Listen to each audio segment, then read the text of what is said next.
Hey, Stanley here again. I put a video out a little while ago on synchronous versus asynchronous communication and why in remote teams synchronous communication is good. And I got an email about 15 minutes ago from a friend of mine asking about, like, well, if you're trying to make that shift from synchronous to asynchronous, like, where's the low-hanging fruit? And I guess one of them is status meetings. If you've ever been in a meeting where everybody went around the room and each person updated the room on Zoom or in person and said, hey, this is the status of my stuff, this is where we're at against this metric, this is what I've been doing, this is what I'm going to do, whatever. You probably know that often those meetings, especially if they're big, feel like kind of a waste of time. And certainly that kind of status update doesn't need to be synchronous. But it's worth thinking a little bit about why we do these kind of status meetings and why it's still a thing. And I think there's a few reasons. So firstly, managers need to collect statuses. Like, a key function of management is like gathering information, summarizing that information and passing on. And I'll talk a bit about that in a minute. So managers collecting statuses is definitely a reason that we have update meetings. Also, other people need to know the status of our stuff, right? Transparency is good, openness is good, transparent communication is good. So sharing what we're doing and what's going on with other people seems like a good idea, which it is, just not necessarily in a meeting. It also feels good sharing a status, especially if your status is good. If you're like, hey, I've done a bunch of stuff that's good, this project I'm working on is in a good state. It feels nice to say that. It validates the effort that we're putting in to move needles in the right direction. And sometimes perhaps we haven't really got much else to talk about in a weekly meeting that we have in the calendar, so it turns into a status meeting. But none of these are really great reasons to take up an hour of everyone's time or even 20 minutes of everyone's time with synchronous status updates. It kind of wastes people's time. They also become outdated, right? If you only do it once a week, that status is only valid for like the time it was stated, for a lot of stuff at least. So it's kind of not live. And it disincentivizes like self-service consumption and production of information. It kind of makes people lazy. In other words, if you know that you're going to have a meeting tomorrow where you have to brief everyone in a team on a bit of information, you might not go to the place in your documentation or systems and update that information because you're like, well, I'm going to present it to everyone tomorrow. Why would I bother with that? And it obviously plays badly with distributed teams because it wastes some of that precious synchronous time that we have together. So I guess the two top things for like replacing them, so that we don't have to have that kind of meeting, is to make information self-service and make finding that information really, really easy.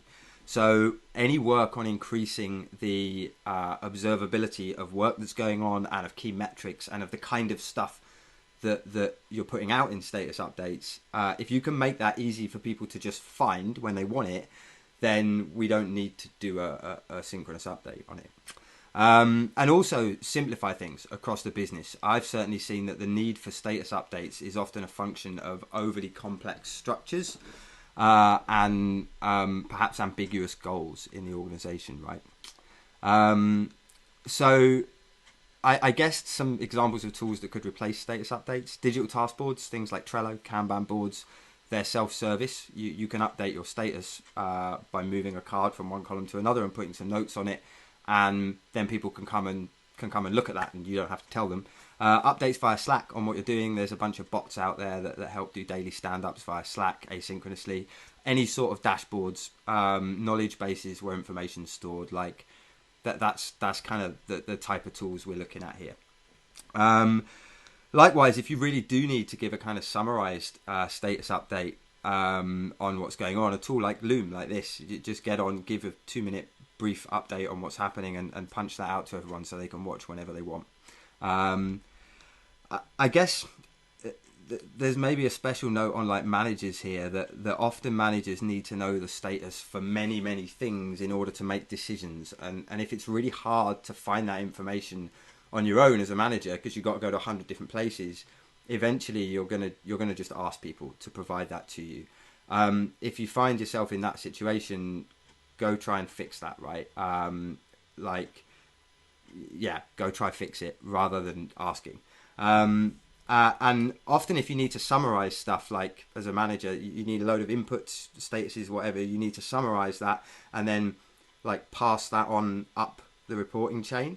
That's kind of fine because sometimes human thought needs to be put into that summary, and in this case, like, make it easy to put that human thought in, create your summary in somewhere where your higher ups can come and look at that and get it themselves. But if all you're doing is summarizing numbers, like, use machines to do that. Robots are really great at adding things up, so try and set your tooling up so it does it. I guess good rules if you're a manager: before you ask someone for a status update, try to find the information yourself, and if you're finding it hard to get at that information, then fix that problem in a sustainable, systems-driven way. And before you ask for a status update, ask yourself, like, why do I need to know this?